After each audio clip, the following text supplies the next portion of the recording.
सभी बच्चों good morning. बच्चों अपने कक्षा 12 के सिलेबस में करंट इलेक्ट्रिसिटी वाला जो चैप्टर अपने कर रहे हैं उसके पार्ट 8 में है अपने। आज अपना बच्चों टॉपिक रहेगा प्रतिरोधों का संयोजन, कॉम्बिनेशन ऑफ रेजिस्टेंस किस प्रकार से अपने करेंगे। देखते हैं अपने, चले पहले इसका डायग्राम बनाते हैं अपने। पहले अपने इसमें ये देखेंगे कि इसका प्रतिरोधों का जो संयोजन है वो दो प्रकार से होता है बच्चों। एक तो श्रेणी क्रम संयोजन और एक होता है समांतर क्रम संयोजन। तो सबसे पहले अपने कौन सा रहेगा, श्रेणी क्रम संयोजन।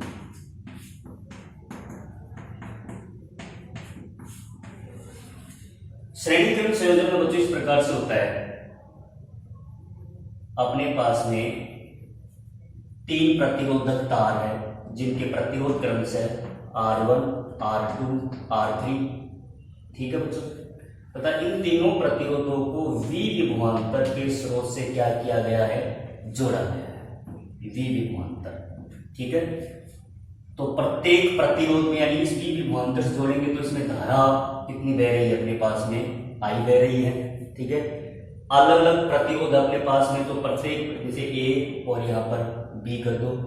अगर इसका प्रतिरोध का विभवांतर कितना मान लिया अपने, V1, इसका कितना मान लो आप, V2, और इसका कितना मान लिया अपने, V3। प्रतिरोधों का संयोजन इस प्रकार से अपने को करना है। तो बच्चों श्रेणी क्रम संयोजन होता क्या है, पहले तो अपने ये इसके बारे में चर्चा करेंगे कि प्रतिरोधों का ऐसा संयोजन, प्रतिरोधों का ऐसा संयोजन जिसमें प्रत्येक प्रतिरोध में धारा का मान समान रहे, क्या कहलाता है, श्रेणी क्रम संयोजन कहलाता है। दोबारा से मैं रिपीट कर रहा हूं, प्रतिरोधों का ऐसा संयोजन जिसमें प्रत्येक प्रतिरोध में धारा का मान समान रहे, क्या कहलाता है, श्रेणी क्रम संयोजन कहलाता है। ठीक है बच्चों, अब इसमें क्या करेंगे कि माना 3 प्रतिरोध तीन प्रतिरोधक तार जिनके प्रतिरोध क्रम से R1, R2 तथा R3 है। ठीक है, जिन्हें श्रेणी क्रम में जोड़कर V विभवांतर स्रोत से जोड़ा गया है। ठीक है, जिसके अंतर्गत प्रत्येक प्रतिरोध में धारा का मान कितना बच्चों, I है, जो कि एक समान है। ठीक है, परंतु विभवांतर का मान क्या है, तीनों में अलग अलग रहता है। यानी विभवांतर तो क्या रहेगा, तीनों में अलग अलग रहेगा, और तीनों प्रतिरोध एक सीरीज में जुड़े हुए हैं तो धारा का मान क्या रहेगा, इसमें समान रहेगा। ठीक है, ये इस प्रकार से इसमें आपने को लिखना है, लैंग्वेज में लिखना है। समझ में आ गई मेरी बात। अब अपने क्या करेंगे इसमें कि बिंदु A से B तक कुल विभवांतर निकाल लेते हैं अपने। ठीक है, बिंदु A से B तक, बिंदु A से B तक कुल विभवांतर, कुल विभवांतर। तो बच्चों कुल विभवांतर कितना आएगा इसमें, V equal to V1 plus V2 plus V3, समीकरण नंबर 1। समझ आ गई मेरी बात। नहीं, विभवांतर अलग अलग है तो A से B तक मैंने क्या मान लिया, कुल विभवांतर इसका V equal to V1 plus V2 plus V3 मान लिया ये। ठीक है, अब अपनी बात करते हैं प्रथम प्रतिरोध के लिए। ठीक है, प्रथम प्रतिरोध के लिए ओम का नियम लगाना अपने को। चलो करते हैं अपने।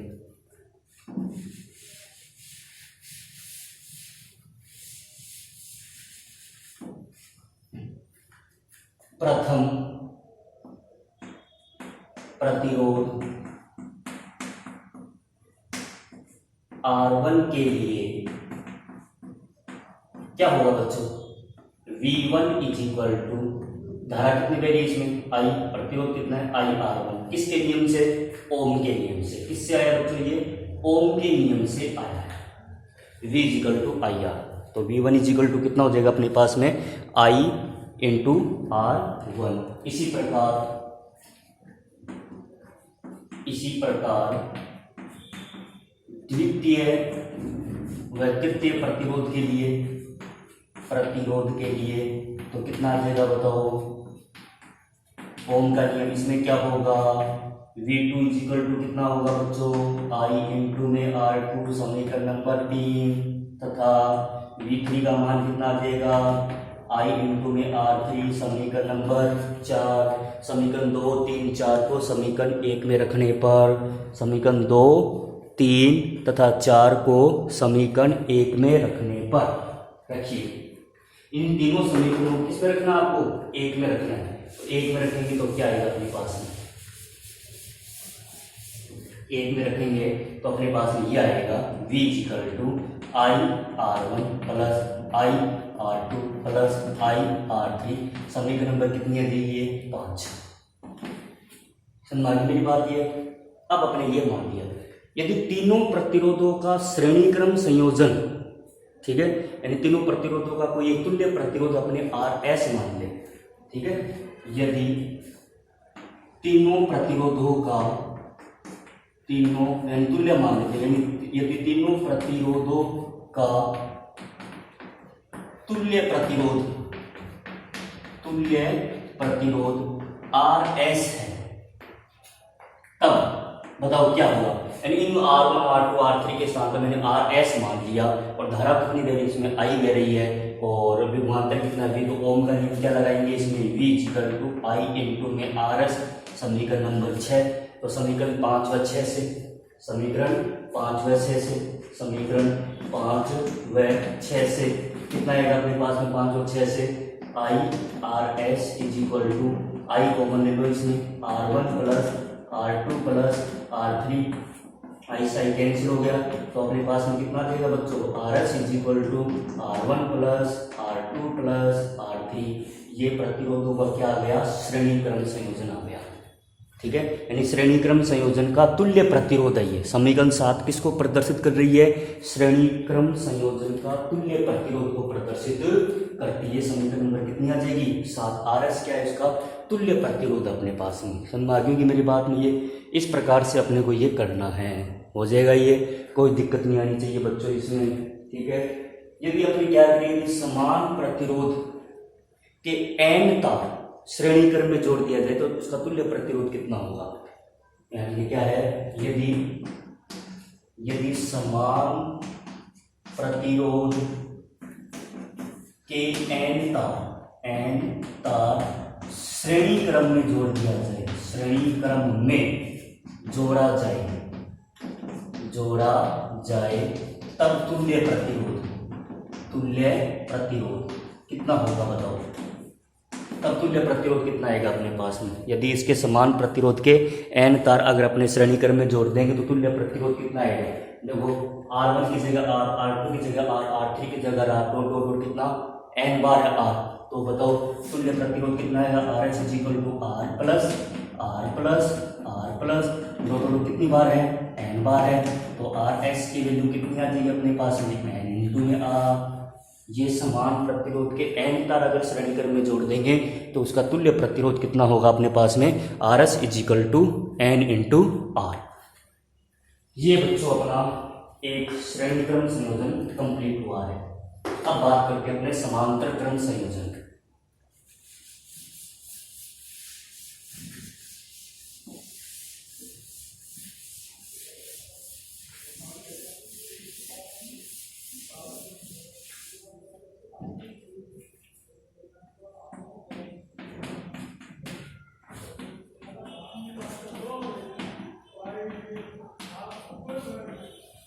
समांतर क्रम संयोजन, देखो समांतर क्रम संयोजन इस प्रकार से होता है,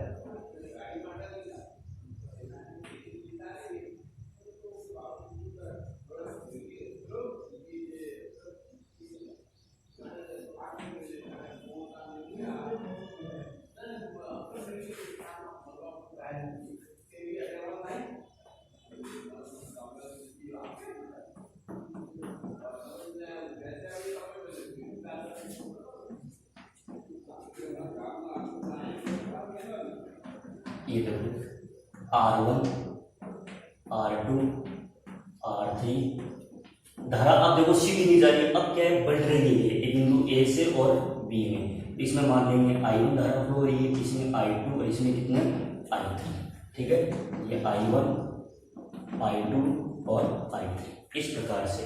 ये समांतर क्रम संयोजन है बच्चों। सो इसकी डेफिनेशन क्या बताएंगे अपने, ठीक है, तो डेफिनेशन अपने ये बताएंगे कि प्रतिरोधों का ऐसा संयोजन, प्रतिरोधों का ऐसा संयोजन जिसमें प्रत्येक प्रतिरोध में धारा का मान अलग अलग परंतु विभवांतर का मान समान रहे, उसको क्या कहते हैं अपने, समांतर क्रम संयोजन बोलेंगे।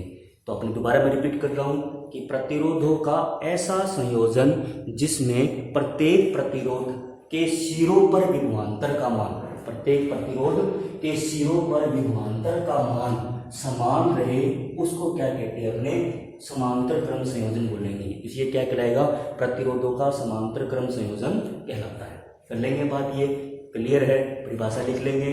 अब लैंग्वेज में क्या लिखेंगे, माना तीन प्रतिरोध जिनके प्रतिरोध, माना तीन प्रतिरोधक तार जिनके प्रतिरोध क्रम से R1 R2 R3 हैं, जिन्हें V विभवांतर से समांतर क्रम में जोड़ा गया है। प्रत्येक प्रतिरोध में धारा का मान I1 I2 I3 है परंतु विभवांतर का मान V समान है, ठीक है। अतः बिंदु A से B तक कुल धारा, अब अपने क्या बताएंगे इसमें, बिंदु A से B तक प्रवाहित कुल धारा, प्रवाहित कुल धारा, तो प्रवाहित कुल धारा कितनी आएगी अपने पास में, I = I1 + I2 + I3, समीकरण नंबर 1। समझ आगे मेरी बात ये। अब अपने को I1 I2 I3 के मान निकालने, ओम के नियम से निकालेंगे। तो प्रथम प्रतिरोध तार के लिए बताओ क्या होगा, प्रथम प्रतिरोध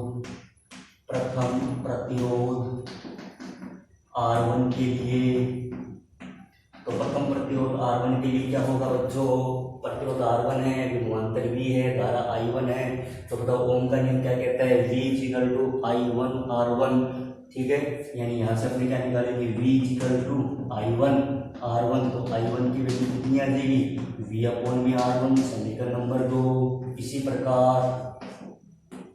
प्रकार R2 व R3 के लिए, R2 व R3 के लिए कितना आएगा बच्चों, I2 का मान कितना जाएगा, V/R2, समीकरण नंबर 3, तथा I3 का मान कितना देगा अपने पास में, V/R3, समीकरण नंबर 4। इस प्रकार से अपने ये वैल्यू निकाल लेंगे अपने। समझ आगे मेरी बात ये, ठीक है। समीकरण 2, 3, 4 को समीकरण 1 में रखने पर रखिए, समीकरण 2, 3, 4 को 1 में रखेंगे, तो 1 में रखेंगे तो कितना आएगा अपने पास में, I = V/R1 + V/R2 + V/R3, तो I = कितना देगा, V कॉमन ले लो इसमें, 1/R1 + 1/R2 + 1/R3, ये आएगा।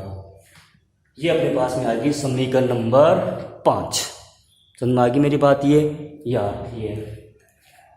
अब अपने क्या करेंगे, यदि समांतर क्रम संयोजन में प्रतिरोधों का तुल्य प्रतिरोध कितना मान ले, RP मान ले, यदि तुल्य प्रतिरोध RP, यदि समीकरण में कितने दे देंगे इसको, 5, यदि तुल्य प्रतिरोध RP है, तब तुल्य प्रतिरोध RP होगा तो I = कितना आएगा अपने पास में, V/RP। वही बात है इसमें समीकरण नंबर 6, देखो चाहिए से, यानी R2 के स्थान पर RP मान लिया, तीनों का प्रतिरोध का तुल्य प्रतिरोध मान लिया मैंने RP, तो I = V/RP, समीकरण 5 व 6 से। तो क्या आएगा बच्चों, समीकरण 5 व 6 से, समीकरण 5 व 6 से, तो समीकरण 5 व 6 से कितना आएगा, V/RP = V कॉमन आ गया, 1/R1 + 1/R2 + 1/R3, V से V कैंसिल हो गया, तो 1/RP = 1/R1 + 1/R2 + 1/R3, ये समीकरण नंबर 7।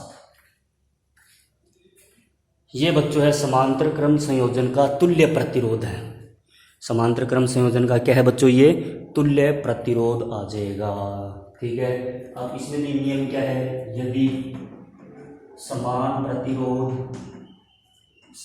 प्रतिरोध के n तार समांतर क्रम में जोड़े जाए, तब समांतर क्रम में जोड़ेंगे तो तब क्या होगा बताओ, 1/में RP = 1/में R1 के संग R आ जाएगा प्लस 1/में R, ठीक है।